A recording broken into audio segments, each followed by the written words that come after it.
Hello, everybody. This is Ahmed from Lotus Fitness, where we want you to move and exercise pain-free. Today, I am honored to have Dr. Dawn with Wellness Matters, and we're going to talk about a really important topic. But before we get to talking about inflammation and how to start to work on that and getting pain-free and all that fun stuff, I want to talk about something just as fun, and that's Dr. Dawn, who's just awesome. And I've known her for like a couple of years at this point. It's kind of crazy how time flies, but I've known her for a couple of years. She's been to some of my events and stuff in the past, and she's really awesome. She's very thoughtful. She's a doctor of naturopathic medicine, and I'll let her tell you exactly who she is. Dr. Dawn, hi, how are you? How is everything going? Thank you. Thanks for having me. It Okay. was a pleasure. I feel honored that you asked me to join you, and to collaborate and do something like this. So I'm really excited to be here. I'm doing well, and always excited to talk about my medicine and being pain free, and connecting like this. So this is really wonderful. Awesome, awesome. And so medicine, how did you even get into medicine? What was that journey like? Yeah, so I got into medicine. Well, I've been on this journey probably for a few decades now, and it started. Well, when I always had a feeling that there was another way that doctor appointments could be handled because I had with my story, I always had really cold hands and feet, and I was told that I had Raynaud's. And when I would go to the doctor, Mm, every time I'd be hopeful that someone else would be able to help me. And it would be really quick appointments. They'd end up prescribing me something. I would never fill the prescription, and I ended up never getting better. mm. And then and then fast forward to then about 2 decades later, and all the symptoms got worse. It was a very stressful period in my life, Mm. and started developing like purple tips of my fingers would be blue and purple. I was getting swollen limbs in my hand. It started with my left hand, then it went to my right hand, and I was in a lot of pain. My joints started hurting, and uh, I had extreme fatigue. The list goes on, and then I ended up finding about naturopathic medicine, and I had a naturopathic doctor who suggested that I probably had lupus, and I did a specialized test that diagnosed it. But there were telltale signs in my conventional labs that if a doctor had known about autoimmune disease or chronic inflammation, somebody would have been able to be clued off to it and help me. So, which is exactly what I do. But the bottom line is, I reversed my symptoms within a matter of weeks, and my labs have not detected any autoimmune disease, and the lupus has essentially been reversed for all these years. And Yes. I got my life back and true healing. Wow. That's just one of the many stories with it. But so that was really it. I was just searching for a different kind of medicine. I wanted to talk to my doctor. I wanted to feel heard. I Mm. wanted someone to talk about food and to talk about different supplements. So I was always, before I became a naturopathic doctor and knew about this medicine, I was self-prescribing and trying all different things on my own. So then when I found out, oh, there's a type of medicine, I ended up redirecting my life, and I went to med school for the specific medicine that I love, and here I am doing what I love, which That's is amazing. To thank hear about how your journey started from you going through Raynaud's and purple limbs and everything that you're talking about to helping people try to similarly get their lives back. Like you said, I think that's amazing. And the fact that you took that with you from decades ago and now are doing what you love is absolutely inspirational. And so I want to get more into what naturopathic medicine is, but before we go any further, you mentioned that you're doing what you love and you wanted to be heard because you felt like when you were speaking to other doctors in the past, you weren't being heard.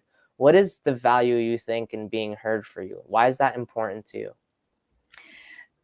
feeling heard enables the patient to trust you as a doctor. And when you're heard, you feel like you feel that you're understood, and you feel as if you can have a conversation.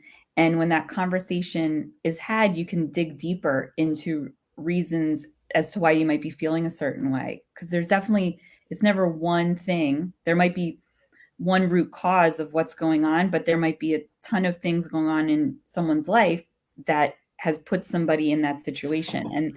And that's specifically what a naturopathic doctor can do by opening up that conversation, developing that trust of the patient so that they can really share what's going on in their life. Because when it comes to not feeling well, sometimes stress is that underlying issue. And if it could be something going on at home, it could be something going on at the workplace. And when you talk about that or figures that out, sometimes that can really provide a lot of solutions. But it could be a variety of things. It could be that stress leading to poor nutrition, or a reason why someone might be dealing with a bad habit, or maybe it's a lack of movement and they're not exercising properly.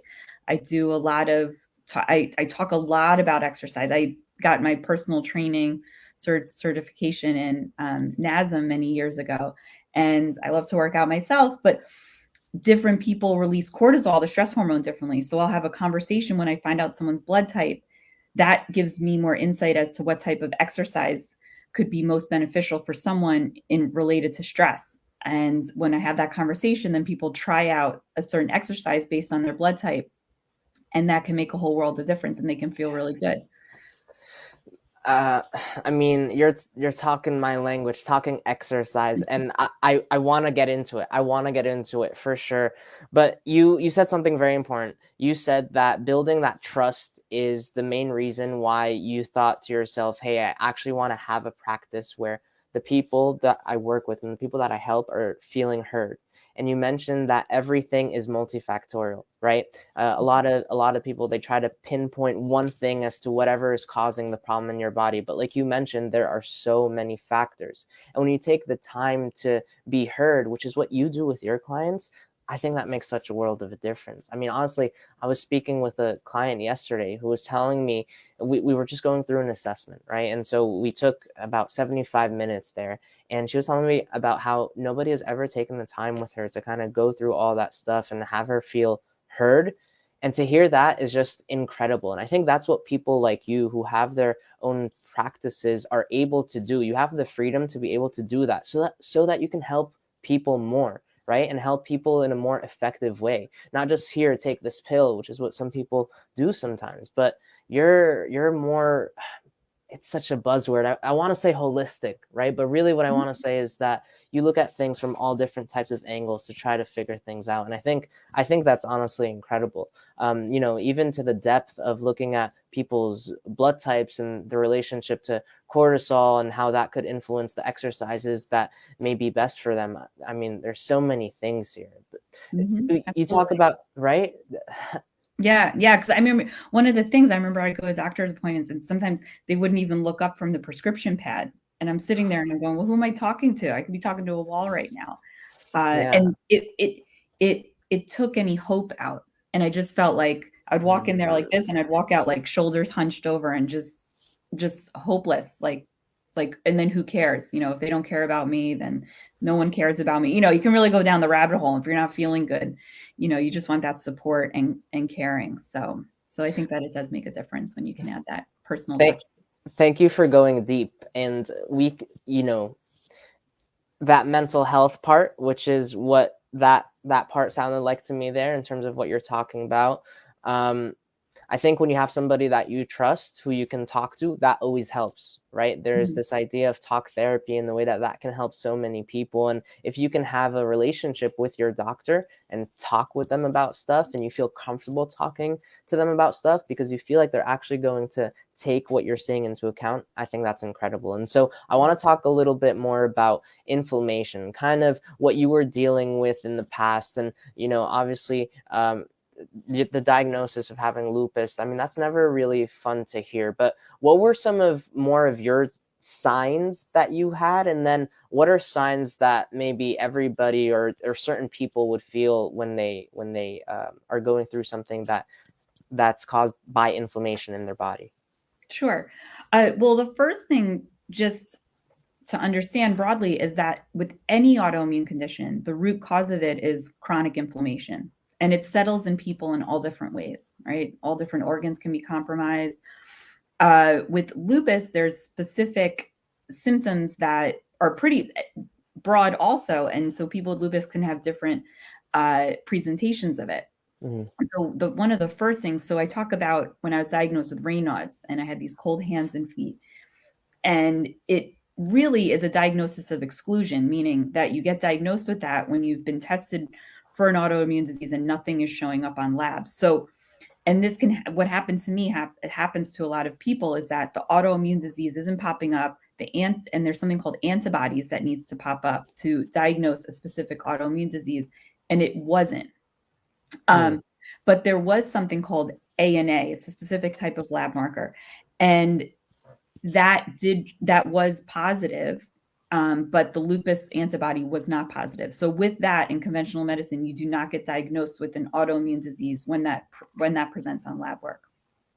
So back to Okay. when I was a teenager and had these cold hands and feet and was extremely uncomfortable, because that wasn't showing up at the antibodies, they just said that it was Raynaud's, and I was told that I had poor circulation. So I started doing everything for circulation. I would work hard. I would do all these things to get the body moving, and because I didn't know what this poor circulation meant. Mm. But it's actually misinformation, because there was nothing I could have done to increase circulation to have gotten the warmth back in my hands and feet. What was going on in my body was I was developing chronic inflammation within the body, and what I wasn't reversing it, it was getting worse. And as I was getting older, it was getting worse. So when my first symptom was, I would say it was still those cold hands and feet. I was cold in the summer. I was getting to the point where I'd be really uncomfortable, and it was turning white and purple, and I was really tired. And so the first naturopathic doctor I talked to mentioned lupus, and I didn't believe her. And so I went for another year without doing the testing. So that's what happened with me, because it was a scare. And that's why I always say is, I don't focus on the diagnosis. I focus on the person. And when it comes to autoimmune disease, I'm always looking at that inflammation, and I'm really focused on that rather than the diagnosis of what's going on, because you have to reverse the inflammation systemically. So I went on from that, but then within that year, I started developing joint pain. And for someone who worked out with weights a lot and would do a lot of classes, I couldn't move. It was in my elbows, and it was it's a weird type of pain. So I understand when people have pain and they never had an injury, why do I have pain? And I couldn't use dumbbells. So I remember I was doing like 17, 20 pounds, like I normally would. And then the one arm that was bad, I was doing like 3 pounds, and it was still really painful. And I just looked ridiculous. And I said, I can't be working out like this. This doesn't make sense. But I did what I could do because I still wanted to work out. Then I started getting swollen hands, and it was right when I woke up in the morning, and it was really scary. And it started with one hand, and then it moved to both hands, and it would just be really swollen. I couldn't even see the bones in my hands. Like I had pretty thin hands, so it's easy to see, my fingers move. They weren't moving. To like brush my teeth was really tough. And it would be really tingling. My arm would fall asleep in the middle of the night. So that was what was happening to me. And then that went to both sides. So both my hands and arms were getting swollen. And then and then this extreme fatigue settled in, and it would be in the afternoon. So I was in med school when all this was happening, and I'd have to front load my day. So right when I woke up in the morning, I'd have to study, because I knew, so I was waking up like 6 o'clock in the morning studying, because I knew by about 3, 4 o'clock at night, I was going to be so tired. I'd be struggling through clinic, and I couldn't even meet my friends out for dinner. I couldn't do anything after that time. You knew your body would fight you. Yeah, it was just no way to live. Yeah, it was just that time of, it didn't matter. Even if I slept all day, by 3, 4 o'clock, and that's that inflammatory time. And I notice it with my patients when they have it. So I'm looking for all these different things, because not everyone's going to present with all of the symptoms, and sometimes there's different symptoms. So luckily I didn't have, pain is one of them. Then you don't want to move your joint, where there's this immobility. That's another sign of the inflammation. The swelling, so that can happen in all parts of the body. Sometimes some organs will start swelling, like someone might have a right-sided pain, and maybe they have swelling on that right side. That could indicate maybe there's inflammation in the liver, and the person's also not feeling good, and will also most likely be fatigued later on in the afternoon. There can be a heat, like a rising sense of heat. And I used to get that also. I would get very flushed, and there would be this heat rising. It might be a low-grade fever. Sometimes people have that, and typically it will be in that afternoon time, or sometimes it's just in the evening. There might be redness. So with lupus, there might be something called a malar rash that they call. I didn't have that. sometimes people might just have psoriasis or eczema on their body. That's also inflammation trying to come out of the body. So whenever I see a skin condition, I look at that differently than, let's say, a dermatologist, because they just want to suppress something that's like a rat, like a psoriasis or eczema, and they'll use a steroid cream or some kind of prednisone or some kind of oral steroid, but that suppresses the inflammation. That's opposite what I'm trying to do. I'm trying to reverse the inflammation and heal the body so that the body can come back to balance. When you suppress the inflammation, you end up burying it. So the person initially feels better, but you bury it deeper into the body. And at some point, that inflammation is still going to have to come out. And it always does, whether it be weeks later, months later, years later, once they come off the steroids, et cetera. You're putting a Band-Aid on the problem with the steroids, whereas you're looking to reverse what's causing it. Yeah. And that's when there's true healing. So there's different things to look at. So I look at a rash as a way of the body releasing heat, and I want to actually support it. So, and I want to make the person feel as comfortable as possible, but I don't want to suppress it. So you really have to find someone who understands inflammation and the concept of reversing it versus just suppressing it to make you feel better. But I do see sometimes where patients, they're in so much pain that we need to bring both worlds together. And I can still help with that. It's tougher that way. But people have to feel comfortable, and they obviously do not want to have pain. So that's where of course, acupuncture helps. I'm able to release heat in some sorts of ways with that. And I love combining the naturopathic and Eastern medicine, doing the acupuncture and any kind of Chinese medicine as well to help. You believe in helping people, even, it's not about the way that you get there, but it's about the ends and making sure that the person is feeling good, not just by putting a Band-Aid on, but by making sure that they're doing the things that they need to so that they can reverse this inflammation. And that's incredible. And I want to make sure that people kind of get an idea here, because, and I'm curious here, what are some causes of inflammation? We're talking about symptoms, but what are some causes? Why does this even happen in the first place? Yeah. And that's where having a conversation with the patient is crucial, because it could be hereditary. There might be, there could be, it could be but genes are only a part of the picture. So I definitely don't stress that too much, because I definitely work more with epigenetics. So while genetic testing can help, you can easily never turn on those bad genes if you're eating right, keeping stress at a minimum, taking the proper nutrients to support your vitamins and minerals, and not having any deficiencies, not having any heavy metals, et cetera. All these things can help. So the genetics is just a part of the picture, but all these things. So if there's stress, if there's something happening in someone's life, if their stress response is just naturally very heightened, that might not be able to help. If they're eating a diet that's inflammatory, and there's lots of inflammatory foods, and I'm always talking about this stuff.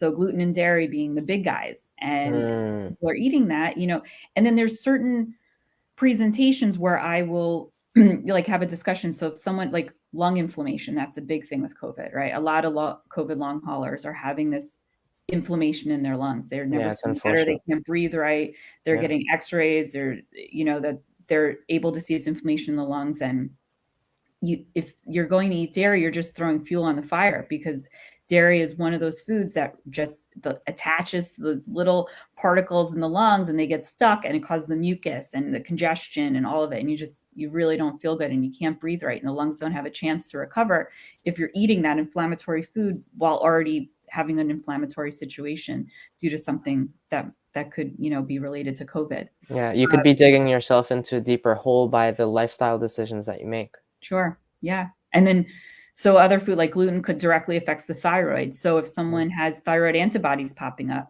that means the thyroid's aggravated and there's an autoimmune flare up that's connected with the thyroid. Then I have that conversation so someone really understands that, because you can't just throw terms and say gluten and dairy are all bad. I explain why it might be specific to that person. That's the only way that people really understand if it matters to them. So that's where individualized medicine comes in so much, because I'm not going to throw everything at anybody. Oh, you just have to eat greens, and not eat all the bad stuff. Someone's going to walk out of there being like, yeah, I've been trying to do that for years, but they understand what it means specific to them.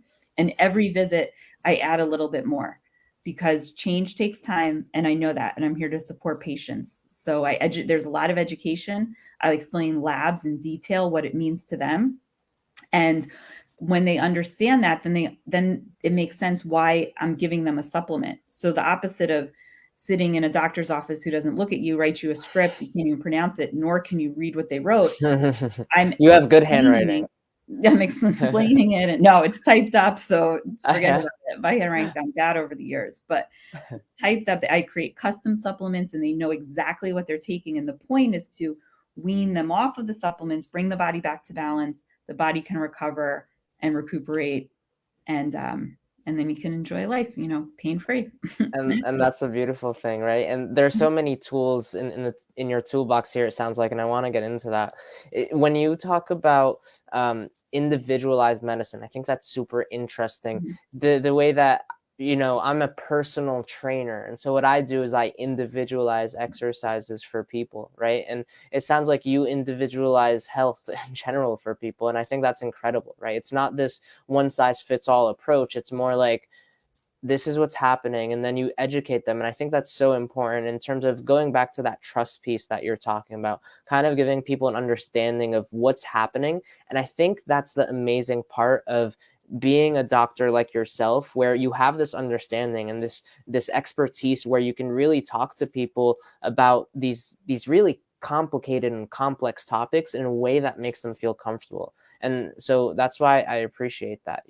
Sometimes people have a hard time communicating the way that you're communicating right now about all of these things. And so you talked a little bit about joint pain. You talked about your story of doing that dumbbell exercise with the 3-pounder and not really liking the way that felt for the day. What is can exercise reduce, or what's exercise's relationship to inflammation? I'm wondering. So exercise is really important. So actually a lot of the time when people have inflammation, they have pain, and then they don't want to move the joint. Something that can cause pain could be stagnation. So whether it be a sedentary lifestyle or due to inflammation, someone doesn't want to move a joint.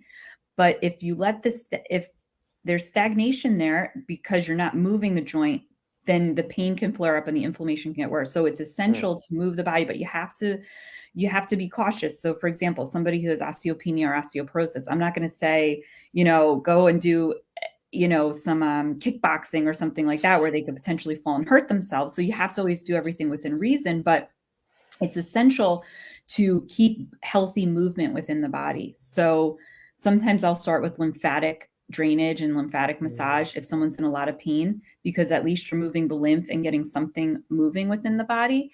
What is lymph? Exercises. So the lymphatic system is an important part of our immune system. And there's tiny lymph nodes that we have all around our body, right? We've got like the cervical lymph nodes here, all these lymph nodes here. And the lymph, you need it it helps, you want it to be able to flow, and it helps to detox, all these different toxins that we accumulate through our body. So other ways that we detox by sweating through our skin, our liver, and our kidneys, but we always forget about the lymphatic system. So when you hit on your hand here, let's say, like if I press hard, like a massage, that's down to the muscular level. You're bypassing the lymphatic system. Right here, ever so gently under the skin, is the lymphatic system. So there's one of my favorite ways is I talk about dry brushing with patients, and it's a great way to stimulate that lymphatic system.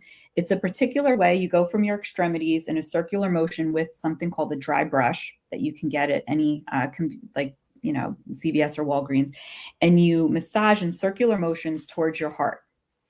And you go on, top of the hand, you go to the other side of the hands, you go from the tops of your feet, soles of the feet, back of the leg, all the parts of the body. It takes about 30 seconds. You do it before the shower, because all the toxins come to your skin, and then you wash it off. And it's a great way to support your immune system healthy, get proper circulation, and detox. So making sure that there's movement there is really essential. But one of the ways that our lymphatic system naturally gets moved is by movement and exercise. So you got to meet people where they're at. I always think dry brushing, whether you're exercising or not, is a great thing to do. So if someone's in pain, sometimes that's the one thing that they can do to just get lymphatic system moving, and then you can move on to exercise. But so that muscle movement internally has that effect on the lymphatic system. Plus, you can also build muscle, all these things that you're always talking about.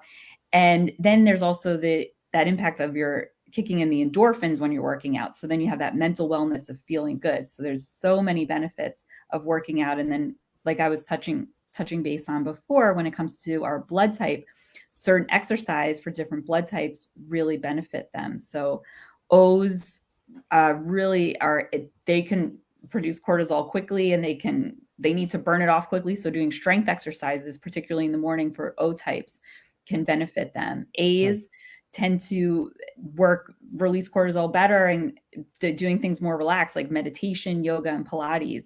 B's love to be outside, so they really release cortisol, and they're able to have good stress relief doing hiking, golfing, tennis, things like that. And then the blood type AB is a mixture of everything. So they do a little cardio, a little, outside yoga. You can't say that, you don't have to be pigeonholed and say, oh my gosh, I'm an A, I'm only going to meditate and do yoga. No, because for bone health, you want to also be, doing some weight training. But when it comes, if I'm working with someone with stress management, I might focus on that. And if someone's never done yoga before as an A type, adding that in can make a world of difference. And I've seen that happen. So if someone gives that a try, sometimes that can really happen. So exercise and movement is crucial, because you don't want to not move a joint because it hurts. And you want to know why. So I often refer out for imaging if there's something going on, and because I'll work with acupuncture, and sometimes if it's beyond what I can help, like for example, if there's bone on bone and there's pain, I'm not going to tell someone to keep working out and keep, I'll treat them, and then I give them false hope when maybe surgery is the right thing for them. So there's always different levels of assessing it. So, and I'll do that pain assessment with my patients, and I will give them hope. I will also tell them, if they just really need to hear the cold hard facts about something. But if movement is the key to preventing the stagnation, to preventing more pain, that's a conversation to be had, because people don't understand that. Yeah, and I think it's tough, right? Because when something hurts, you don't want to make it hurt more, right? And when it's kind of like when you have like a scab, right? And you're picking at it all the time. I mean, that scab is just going to keep getting worse. And that's what people think about, I think, when they think about this joint pain that they have. They think, oh, if I actually move it, and because it's hurting me when I move it, I'm making it worse. But what you're saying is that it can make it better. And you talked about exercise, you talked about dry brushing. What else is in the toolbox here to helping people to remove some of that inflammation and get pain-free? Yeah, so a lot of it. So then I'll dig even deeper and looking at lab work. So vitamins and minerals. I mean, you've got vitamin D. So vitamin D is so much more than a vitamin. It's actually a hormone, and it affects our immune system. And when it's low, you don't feel good. Mentally, you don't feel good. Your immune system, your gut health can be compromised. And you need that vitamin D to really help to support you. You need the vitamin D for the bones so that you have good bone health, so you can move. So it's all the perfect picture of it. B vitamins are really crucial. So, and I see a lot of B vitamins are low, and that's your nervous system. It has to do with mood, cognitive functioning. And so you want a proper level of B vitamins there. Vitamin C is a powerful antioxidant. So when it comes to anti-inflammatory, everyone's always like, oh, I want to decrease my inflammation, but you also have to have a conversation about antioxidants. So vitamin C is a powerful antioxidant. There's a whole world of supplements that are antioxidants, but eating right. So are you eating the rainbow? Are you eating all these colorful, delicious vegetables that have that antioxidants, and then that get into your cells and make your cells happy? And then you want to heal. So if you're not getting antioxidants from supplementation and diet, then you have to turn that around, and you have to figure out how you can get that into your body, because it's not just about this chronic inflammation. You have to look at this oxidative stress that is putting a lot of burden on your cells and your body at the cellular level. You need to heal that. So that's a big conversation to be had. Got it. Okay, interesting. And so you're talking about you're talking about this idea again of making sure that to remove the inflammation, you gotta make sure that you're focused on different lifestyle things, right? Again, you're talking about diet and you're talking about vitamins, you're talking about vitamin B, D. How do you get these vitamins from your diet? You talked about eating the rainbow, but is there anything specifically that you like to recommend to people? Sure. I mean, I'm always advocating about a plant-based diet and eating vegetables. Okay. So the one thing, and you can get antioxidants from fruit also. So it depends on the person. If they have no Mm, issues with blood sugar, mm, vegetables and fruit, go for it. But sometimes I do see patients with their blood sugar needs some support there. And fruits and vegetables, they both have fiber. They're both antioxidants. But fruit has that fructose in it, that sugar in it. Okay, and vegetables have tons of fiber in it. So having that conversation to make sure that they're getting the antioxidants from the right source. Vitamin D is really tough to get from food. Like there's a little bit in some mushrooms, but living here on the East Coast, where we are on the equator from the sun and the seasons, the amount mm, of sunlight that we do get, and when we're covering up, all the clothes that we're wearing in the winter. So we always know that we all feel a boost when the weather is getting better, like it is now, because we're getting more sun exposure and we're feeling good in that vitamin D. But it's really tough to get that from food. So, but you have to get it tested. So people are taking all sorts of a variety of them, but it's actually pretty easy to figure out. And so vitamin D should be between 60 to 80 on blood work. For every 10 points below 60, you need 2000 IU. So if you're mm. at, I see a lot of my patients at 30, right? 30, Wow. for 30 to 100 is the range, which is actually highly inaccurate because from 80 to 100 is way too high, and Mm-hmm. vitamin D is a fat soluble vitamin that's toxic. And between 30 to 50 is low. So or insufficient is what they'll call it, but it's really low. So a person's not feeling well when they're in that range. So if they're at 30, then you want to have, so you go 40, 50, 60, you go, that's it. So you need about 6,000 IU Mm. of vitamin D3. And you want to make sure it's D3 too. You want to make sure it's a good quality supplement, that you're getting a daily dose of that. And that can help the body to heal. Vitamin D is really important. Awesome. Okay. Mhm. Yeah, I heard a lot about vitamin D during COVID and vitamin D's potential relationship to the immune system and COVID and all that. And I don't want to go down that path, but are you kind of saying here, if I'm understanding you correctly, by eating the rainbow, by eating fruits and vegetables, you can start to reduce your pain?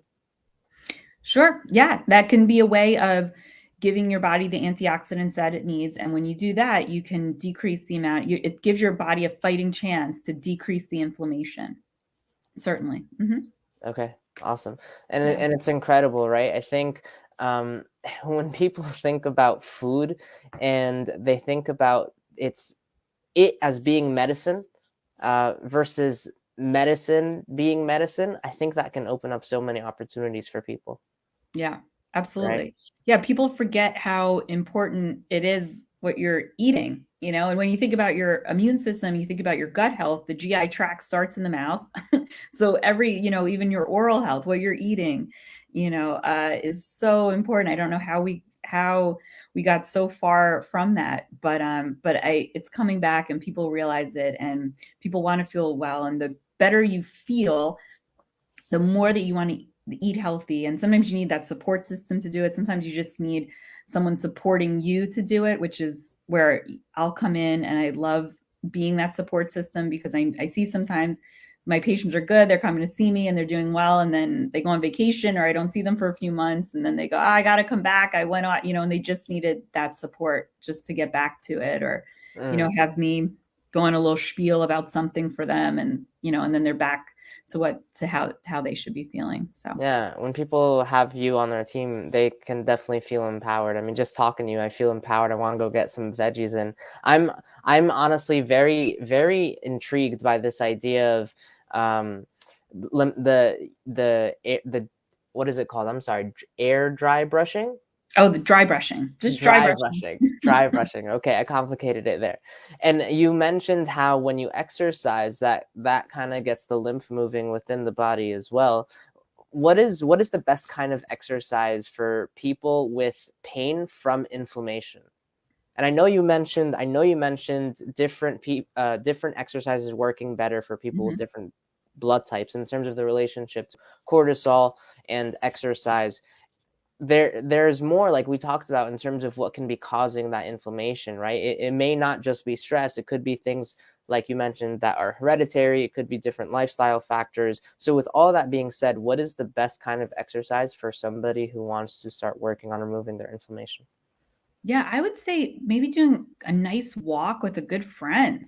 You Okay. have support, you're getting your cardiovascular system moving, if that's comfortable for you, going Yeah. for a walk, you come back, you feel you're out in nature, Mm. which is being connected with nature is huge. You just feel I do lectures in the Soul Cave. I'm always talk about negative ions and grounding and that sense of being connected to nature and walking and just getting fresh air, using all your sights, seeing the leaves, smelling the pine or wherever you're at, and it's just really good for you. And then having a conversation and connecting with someone, that's really good. And then always when you've got warm muscles, then make sure you're stretching afterwards. So if you've got, let's say, swollen ankles or swollen wrist, making sure that you're really stretching and rolling out. I've got, like, I don't know what this, I can never get, just rolling out because these your joints can get really stiff. So making sure after the workout that you're rolling them out, you're stretching them, like doing nice deep stretches, because that's pretty safe and effective. And that'll be great for getting that synovial fluid moving within the joints, and which can promote healing also. So just getting into that routine of that can be really good. Maybe start focusing on posture. Sometimes when you're in pain, you're just always hunched over. So really assessing your posture and seeing what you're doing and working on that. So you start small, and then, as you're walking, you're like, oh yeah, let me make sure I'm working on my posture. And that way all the organs are standing or sitting where they should, all these basic things that might not be happening because you're in so much pain and you're just hunched over and you're out, so when you start like opening yourself up, proper alignment, getting the cardiovascular, getting a little Mm. bit of blood flow moving, because blood can be healing into Mm. different tissues of the body when you get it flowing, and then stretching. And then that would be a really great way to start. Awesome. Walking with a friend. I think that's healing on so many levels, right? And you talk about this idea of true healing. Tell me more about that. Oh yeah. So true healing is when you get answers as to why you're not Mhm. feeling well, and you reap the solutions of it by feeling good, by feeling great, and all the different ways, mind, body, and soul. One of my taglines I have at the bottom of my emails always: fall in love with your body, mind, with healing your body, mind, and soul, because it's so important. So when the body, the body mind connect, the mind body connection rather, Mm. is it's you can't even deny that it exists, because we know that it does exist. So when you feel good in your body, you feel good mentally. When you feel good mentally, you can feel good in your body. They really do play hand in hand. And I will see a lot of times when patients mentally aren't feeling good, Mm. they won't even acknowledge that their body's not feeling well. They can't even process. They just don't feel good mentally, that they can't feel it. And then I'll know when they're feeling better, they'll be able to tap into how their body's feeling. And it's interesting to watch how that happens. And then when someone's body isn't feeling so well, they're not even thinking about the mental, they're just so focused on that. So it could be a distraction too when the body's out of balance, because now you're hyper focusing on certain things and you can't pay attention to all of it. So when both the mind and the body are feeling good, the immense relief that people feel, and they're able to cope with stress, and things just feel different in their life. Meanwhile, nothing may have changed. Like everything in their Mm. life is the same, but when they feel good, suddenly things are easier for them. And there's no explanation besides just feeling well. And it could be there could be excesses in the body. So there could be a heavy metal toxicity that can be causing inflammation and causing someone to feel well. You take that burden off the body, you identify where the cause of it is coming from, whether it be food or their environment or water, etc. You detox the person, they feel better. So you have to identify and have that conversation to figure out why there's that burden on the body, and identify that cause, and hone in on that. Because if there's something that's constantly putting the fuel on the fire, you have to identify that in order for the body to heal. And then if there's deficiencies, so that's where Mm. that lab testing is crucial. And identifying the deficiencies. And I'm always looking at optimal labs versus just normal lab values. And that's where my diagnosis went undetected for some years. And that's where a lot of people end up in my office because they're told, I'm fine, I'm fine. And I look at labs and I identify things. And if they're not optimal, I go in there to try and help. And there's a lot of preventative things that can happen. So Wow. the burden on the body, there can be little tiny symptoms. And if you see those lab values not optimal, the sooner you are able to identify that and treat accordingly, then people don't have to feel too unwell, if you can catch it sooner than later. So really giving the body what it needs before it gets into that danger zone makes a world of difference. So I When like to do. Mm-hmm. when lab results are optimal and you feel better, that can have an effect on your whole body, on your body, mind, and soul. And Mm-hmm. this optimal level that you talk about, what is it? Because it kind of seems like there are two different things at play here, right? You're talking about optimal levels versus what's kind of as a standard known as okay, right? Like you mentioned the ranges beforehand, 60 to 80 being optimal, and you're talking about vitamin D, for example, right? Why is there this disconnect? Why is there people saying 60 to 80 is optimal, and why is there people saying, oh no, it's actually 30 to 100? Where does that come from?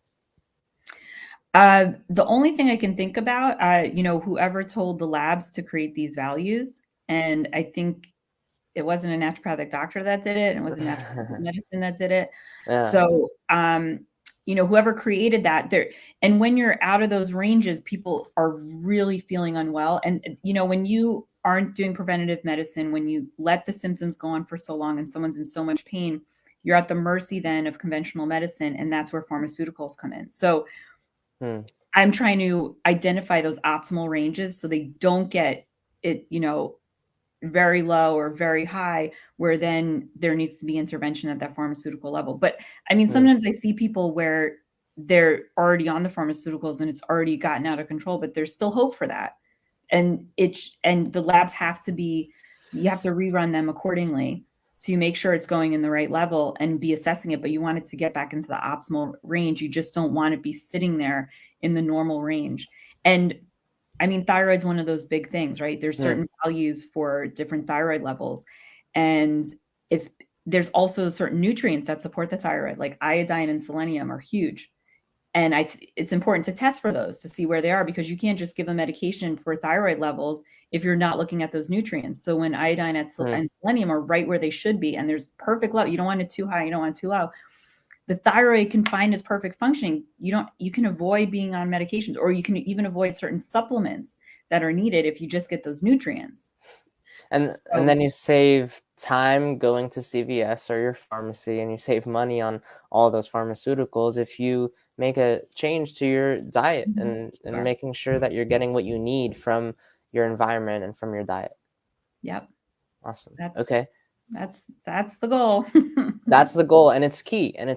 Helping people with this idea of true healing, mind, body, and soul. I'm a very big proponent of looking at health as this more than more than one thing having the greatest effect on health, right? I think, obviously what I do, and in my scope, I can help people with their physical health. I think there are so many pieces of health, whether that's your environmental health or relationship health or mental health or everything else, right? That can be influencing even inflammation at some points, right? And so looking at what you can do to make sure that you're staying away from that red zone, so to speak, and making sure that you're moving towards the green by making sure that your lifestyle is helping you support that, and having people like you on their side to support that, I think that's incredible. And so I want to know, do you have any stories of some clients that you've helped that you'd like to share with everybody? Oh God. Yeah, that's a great question. Geez, I have so many of them. What's one of my favorite autoimmune? Let's see. I had one. Yeah, so I had this one patient. God, there's a few. I'm trying to think. There's one patient, and she was always a runner. She was always running and exercising, and she ended up and she had high inflammatory markers, but she also tested positive for acute Lyme.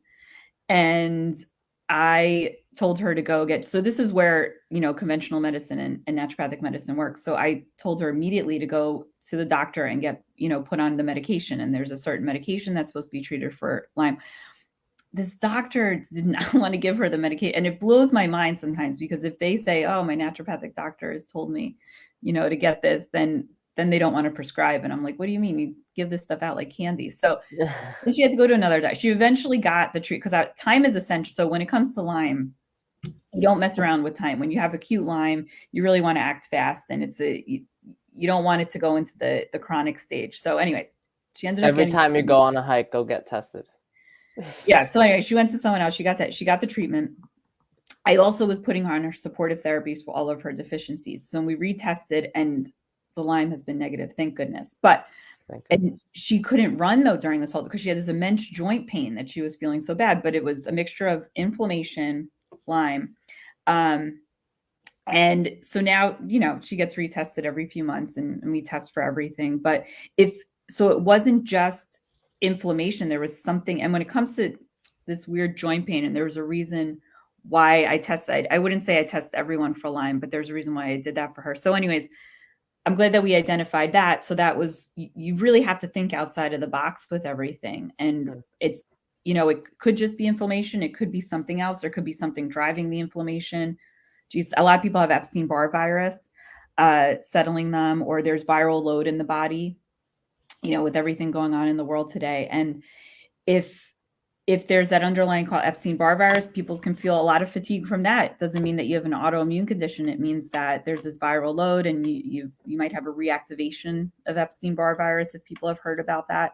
And so identifying that, and then, for people who haven't heard about that, do you want to touch on that a little bit? I mean, sure.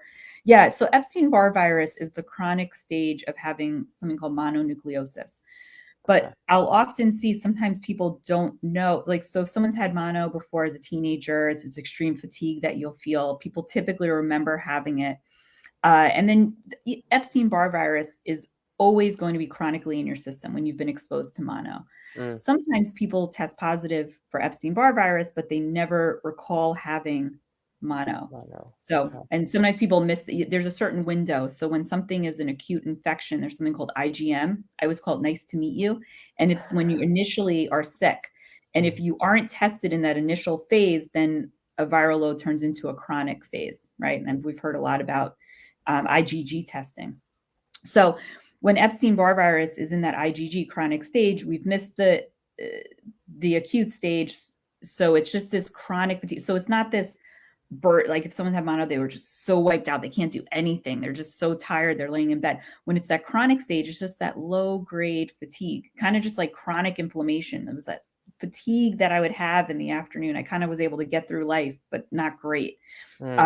So if someone has that and it's reactivated, you want to also have a doctor who knows how to be able to help to reverse that, and to, even though you'll always be positive, you want to watch those numbers to make sure they're not too high. So again, looking at optimal levels versus just normal ranges. Okay, thank you. Yeah, and so you ended up, she ended up testing negative for Lyme, and then she was able to get back to running, I hope? Yeah, so then her joint pain, I mean, there were a few things that we were working on, but that was when it came to this joint pain that she was feeling, her body was able to recuperate, because now we cleared the infection was taken care of in the right timely manner. And then she also had to clean up her diet and do a whole bunch of things. I think there was thyroid. I'm trying to remember all the inflammatory markers. There were quite a few things going on. So then I also supported her with the nutrients that her body needed, deficient in vitamin D, et cetera. And then she was able to feel better. But that main thing, it was the Lyme, and after the treatment, that was the big thing. But then other things also needed to be tweaked and assessed. And she really got we call it the vital force came back to her. Her vitality came back, and she was feeling better. I love that. Yeah. That's amazing, right? I mean, for people who they've been runners, right? Or people who have done something that they love for a long time, and then they can't do it because something in their body is telling them no. And then to be that person who's helping to guide them and support them so that they can get back to the things that they love, I think that's just it's just amazing. It's the epitome of being a person who's committed to service and a person committed to helping people. And so Really, really appreciate that. Thank you for being a part of this community here and helping people find their true health. Sure. Oh, thanks, Ahmed. I appreciate that. And same to you. You're, helping people out there, motivating people, motivating to work out. That's a big part of the picture. So the world Yeah, needs you too. it's tough. It's tough, you know. But before we put a pin in it for today, I definitely want to talk a little bit about where people can reach you, because more people need to know about what you do and what you can do for them, because what you do is absolutely incredible, and you can't get that going to your doctor that everybody's seeing, that you get 10 to 15 minutes with. It's tough. And so I want people to know where they can reach you. But before we do that, I had some questions for you. They're not really on topic, so to speak, but I want to Okay. know if there's a okay, what quote do you live by? Oh, which one? What quote do I live by? Let's see. Well, there's always tomorrow. Well, that's how I feel like I am now with everything going on in my life, because there's only so much you can do in a day. Uh, But yeah, I love believe with all your heart. Believe I with feel like all that's your it's heart. an important thing. Like when you believe it in there, and you get all the tingles in the body, that that you're on your right path, things are going Mm. well. Because when you believe in your heart, even on the good days and the bad days, if you just believe and you have faith and hope, then all those things can come together and you just keep going. You talk about They motivation. always say, like, with my patients, healing's never linear. I go, there's good days and there's bad days, and you just have to go with the flow. And no one wants to hear that, but when you know that going into it, and it's not just going to be a straight, oh, I'm seeing my naturopathic doctor now, everything's going to be perfect. But in the it's all worth it to go through it, because it's a healing journey, it's a wellness journey. But for and I'm always seeing little hearts around. Like, I'll see it Mm. in the snow, I'll see it in like gum chew that's in cement, I'll see it, people will send me little pictures. I think someone was grocery shopping and they saw like frozen fish, and it was in like the form of a heart, and they sent me a picture of it. I mean, all so I put hearts out there, I see it. And I think it's precious. I think it's important to believe in yourself, believe in the world, have hope and faith. There's a lot of bad things, but there's also a lot more goodness that's out there. Oh man. That was thank you for that. Thank you for What's that. yours? A quote that I live by? Mhm. Um that's tough. Wow, so I guess karma, right? I just put you sort of on the spot, so now I got to do it, huh? Uh I think just have no regrets, right? I think it's so important. For me, I want to make sure that when I do anything, that I can look back and I can be proud of my effort, right? So whatever that means in whatever context that is, right? And so I think to have no regrets I was very, very quickly, I was speaking to somebody and they were saying that they were really, really like frustrated because they had knee pain for a very long time, but they had hope that they can continue to look for things, and they Mhm. wanted to make sure that before they got surgery, and regardless they may end up getting surgery, that she did everything that she could do so that looking back she can tell herself that she did that. And That's that's how I feel awesome. about a Mhm. lot of things. Yeah, because if and that's why I think, like I said, I want more people to know you and work with you, because when you know that these options are available, people like you, I think it's just so empowering, right? Because you can tell yourself, oh, everybody just goes to a doctor, but hey, I made this decision because I'm feeling this way and I want to feel better, I want to enjoy life better, to see somebody like you who looks at the whole view as opposed to what everybody else is doing. So um enough about me. Dr. Dawn, what is the theme song to your life? The theme song to my life. Yeah. Hmm. Well, what's coming to mind? I guess it's all with the heart, like that. Well, Dolly Parton originally wrote the song for friends, and it was when she was leaving them as business partners to go off on her own. I Will Wow. Always Love You, that song. So like leaving goodness behind. Wait, the "I Will Always Love You," like Like the Whitney, everyone knows Whitney Whitney Houston sang it, Houston? but Dolly Parton wrote the lyrics, and that was her I did song. not know Yeah. that. I Mhm. know Dolly Parton from Hannah Montana. Oh, okay. But I think that's such a great song. That song Yeah. always gives me like goosebumps, you know? Yeah. It's deep. So Yeah. just spreading love, in all sorts of forms. Yeah. I always say like giving love back to your food, like when you make food and I've done Reiki on food, I've done energy healing on food, but just Ah, making it for yourself.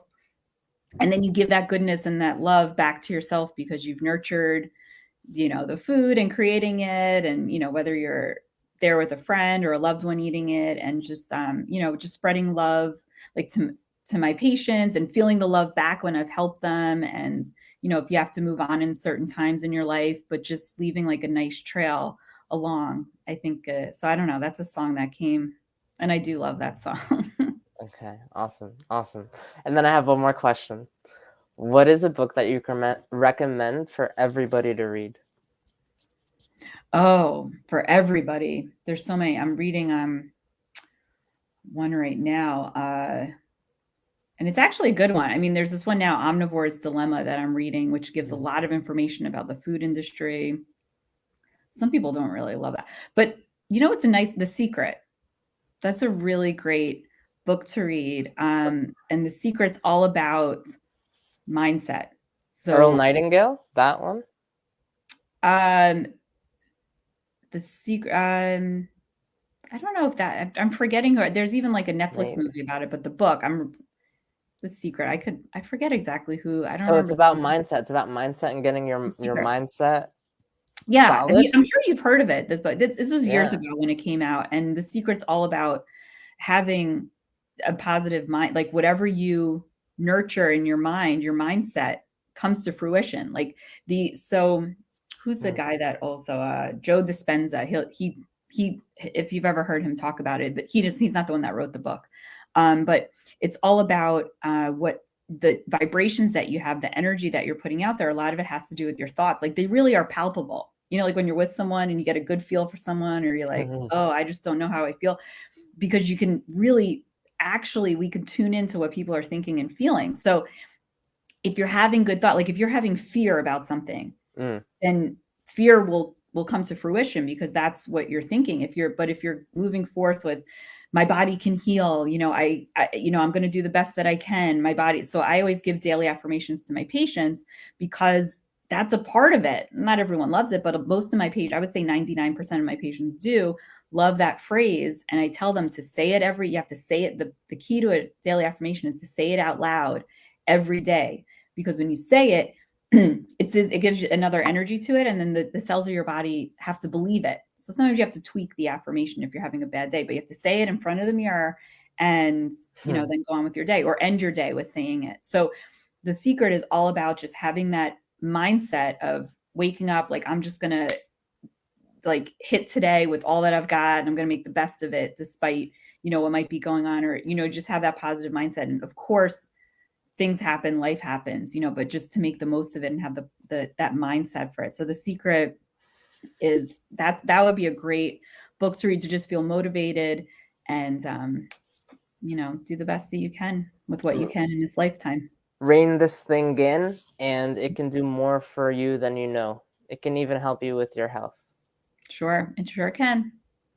I You love be that. and what you attract. So it's all about attraction. That was the other thing with The Secret. It's all about, you attract what you think, you attract, and what, so it's important. Yeah. Very And so valuable. how do we attract people to finding you? Where can people find you? What is the best way that you want people to reach you here? Great. Yeah. So after for nearly 4 years in business, I am now embarking on my own. So I'm starting my own company. Yeah, it's called Wellness Congratulations. Matters. Thank you. Oh, Thank you. yes. So I'm still under the name Dr.Dawn Wellness Matters. My office is in Melville.